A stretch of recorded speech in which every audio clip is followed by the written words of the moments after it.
Criminal charges becoming for a top Erie County Sheriff's official at the center of a scandal that also involves Buffalo police. Nearly a year ago, Sheriff's Chief of Narcotics DJ Granville crashed his county-owned pickup into 7 different cars on Buffalo's west side late at night along 3 different city blocks. BPD responded and Granville was only given a ticket that was pleaded down to jaywalking. You can see this video obtained by the Buffalo News showing one of those collisions. A lawsuit claimed that he was impaired at the time.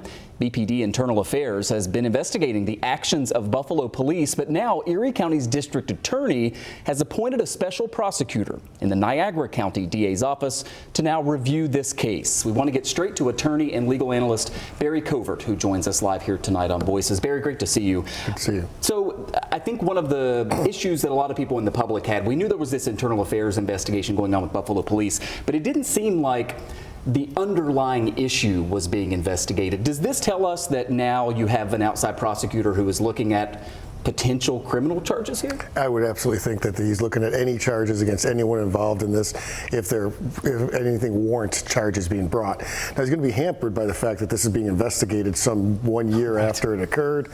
Some lower level traffic tickets couldn't even be written anymore because of statute of limitations, but if he finds a misdemeanor or felony, I have no idea what he would find, but if he does, then he could bring charges and bring them against Granville or anyone else that was involved in this if there's deemed to be a cover-up, if any false reports were filed, things along those natures.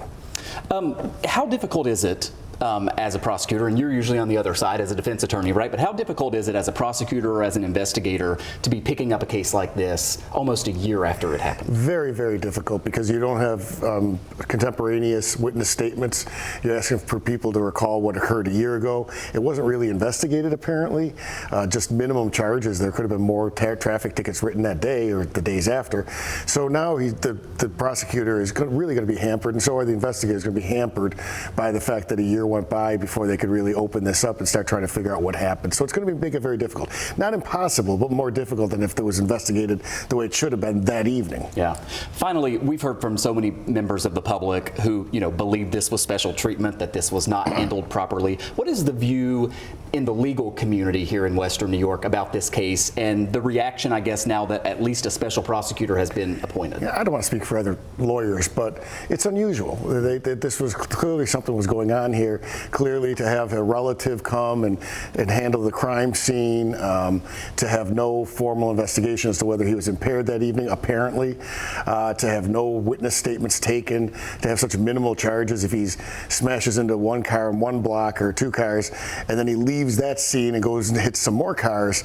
I would think that my clients would normally be charged with leaving the scene of multiple accident events. So there's just a lot more charges that could have been brought, but prosecutorial discretion, you don't have to bring them, but that's where we are. And leaving the scene of an accident, we normally would call it like a hit and run, right? Yeah. It's a pretty serious crime. Yeah, it's a misdemeanor here, and so depending on how it gets charged, it doesn't appear that there's any injuries to anyone. Right. So just if there's no injuries, then property damage, then it could actually be a non-misdemeanor offense. So we'll keep following it. We always appreciate getting your insight on this stuff. Barry Covert, attorney here in Buffalo. Thanks, Barry. Thank you.